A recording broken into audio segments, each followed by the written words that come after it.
Estimados hermanos y amigos, sean bienvenidos a una lección más. El día de hoy estaremos continuando con nuestra serie de estudios en relación al tema de la oración desde el punto de vista de la iglesia, específicamente hablando. Y es que para iniciar, en Hechos de los Apóstoles, capítulo número 12, vemos cómo la iglesia de Jerusalén está pasando una vez más por una difícil prueba.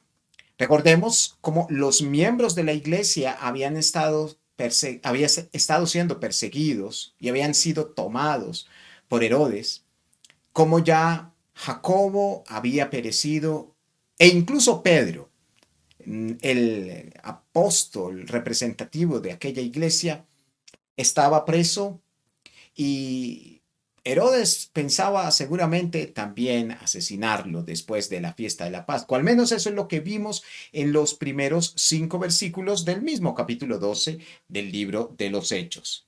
Sin embargo, a pesar de tan difíciles pruebas, a pesar de aquellos momentos tan hostiles, tan terribles, la iglesia supo salir triunfante de cada una de aquellas cosas. No solamente sobrellevó el problema, pero lo superó, llegando a renovarse, a estar mucho más fortalecida tanto en el espíritu como en el número. Así que lo que observaremos en la mañana de hoy tiene que ver con aquello que precisamente hizo la iglesia cuando atravesó por uno de sus momentos más difíciles. Cómo aquello mismo es ejemplo para nosotros y cómo esto nos sirve para que podamos aplicarlo en nuestras propias dificultades y pruebas.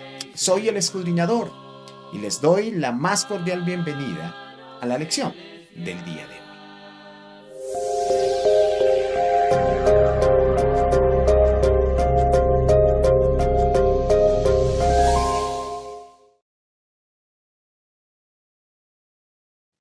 En Hechos de los Apóstoles, en el capítulo 12 y en el versículo 5, la palabra de Dios nos dice lo siguiente. Así que Pedro estaba custodiado en la cárcel, pero la iglesia hacía sin cesar oración a Dios por él. Hoy quiero que observemos la parte que se encuentra subrayada con relación, o más bien, que se encuentra resaltada en relación con este versículo en particular. En la lección anterior estuvimos observando los primeros 5 versículos, pero hoy quiero hablarles precisamente de la reacción de la iglesia frente a los problemas y dificultades que tuvo que pasar. Y es que antes de meternos de lleno precisamente en eso que hizo la iglesia, quisiera que observáramos algunas generalidades que también tienen que ver con eso mismo. Y es que en primer lugar, permítanme hablarles de aquello que no hicieron los miembros de la iglesia de Jerusalén cuando tuvieron que atravesar tan difíciles momentos.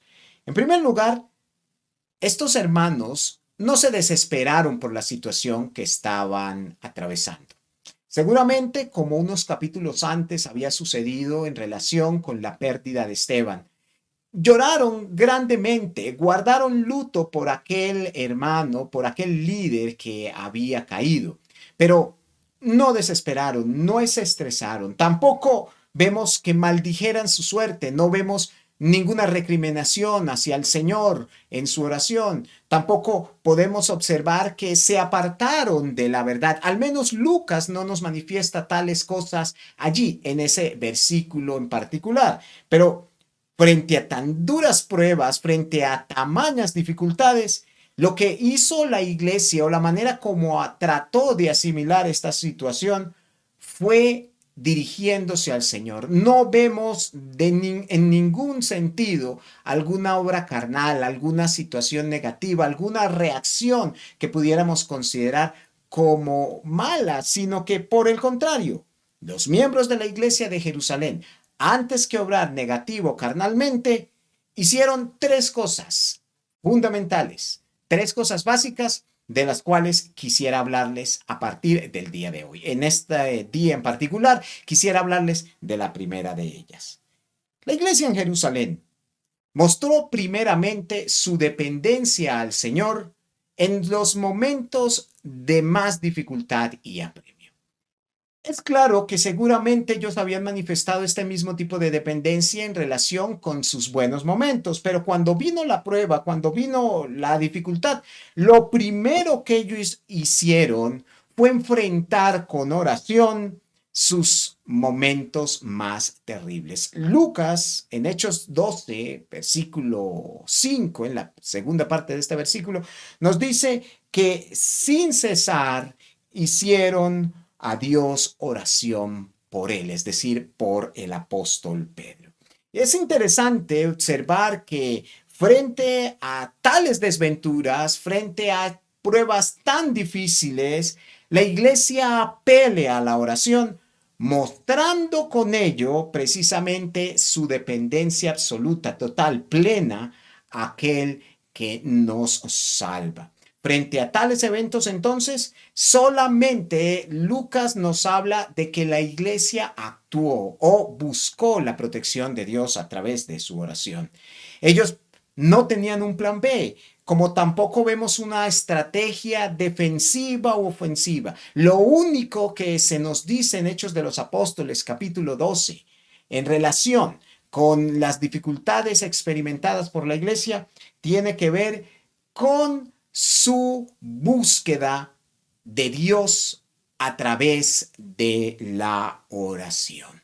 Y es que a lo largo de todo el Evangelio, varias veces se nos muestra precisamente esta situación de parte de nosotros, los cristianos. Por ejemplo, el apóstol Pablo, en Filipenses capítulo 4 y entre los versículos 6 al 7, manifestaba lo siguiente: por nada estéis afanosos. Y es que, claro, los problemas, las dificultades, las cosas negativas de este mundo tienden a estresarnos. Por eso Pablo dice, por nada estéis afanosos.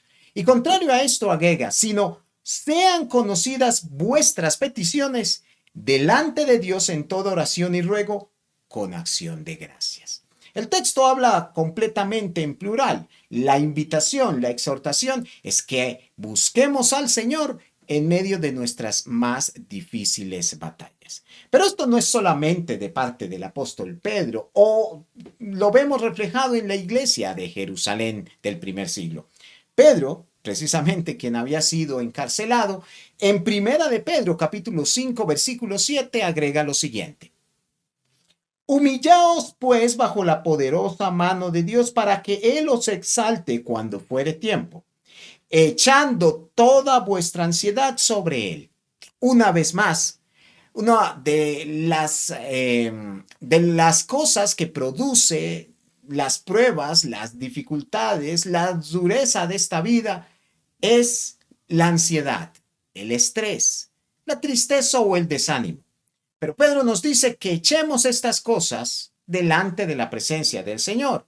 Y nos muestra también la razón para lo mismo, porque Él, es decir, nuestro Dios, tiene cuidado de nosotros. Nuevamente el texto habla en plural, ya que el apóstol Pedro se dirigía a aquellos que se hallaban en la dispersión. Así entonces, mis hermanas y hermanos, la gran enseñanza, la primera más bien de las grandes enseñanzas de la iglesia en Jerusalén del primer siglo, es depender completamente de nuestro Dios cuando vengan las dificultades y problemas de la vida. En Santiago, en el capítulo 5 y en el verso número 16, también se nos habla de esto mismo. Y quisiera invitarlos para que lean este texto también en sus hogares. Allí, entre las varias cosas que se nos manifiesta, una de ellas es que oremos los unos por los otros. Así que, bueno nos sería que como iglesia no solamente nos reuniéramos a celebrar nuestro culto, a compartir la cena del Señor, que no solo participemos de la ofrenda, si nos es posible también, en la medida de nuestras posibilidades, y valga la redundancia, tomemos el tiempo suficiente, el tiempo necesario como iglesia para presentar al Señor nuestras distintas peticiones, para encomendar a Él nuestra causa y de esa manera mostremos nuestra dependencia para con Él. En conclusión, Digamos que en Hechos de los Apóstoles capítulo 12 y entre los versículos 1 al 5, la iglesia de Jerusalén estaba atravesando por uno de sus momentos más difíciles. Sin embargo, antes que quejarse, antes que claudicar, antes que renegar de su suerte, aquellos hermanos, aquellos miembros, aquellos cristianos encomendaron al Señor su causa a través de la oración. Ellos son nuestro ejemplo. Ellos nos marcan la ruta que nosotros también debemos y podemos seguir 21 siglos después de tales sucesos. En medio de todas las libertades que tenemos, encomendemos a Dios nuestras diversas o distintas peticiones. Seguramente Dios nos escuchará. Sin más por el momento, quiero agradecerles su amable atención y espero que me acompañen en la próxima oportunidad donde estaremos hablando acerca del segundo gran principio que nos enseñan los miembros de la Iglesia de Jerusalén, allí, en Hechos capítulo 12, cuando buscaron a Dios en medio de sus dificultades. Soy el escudriñador y les deseo ricas bendiciones en Cristo Jesús. Hasta pronto, mis hermanos y amigos.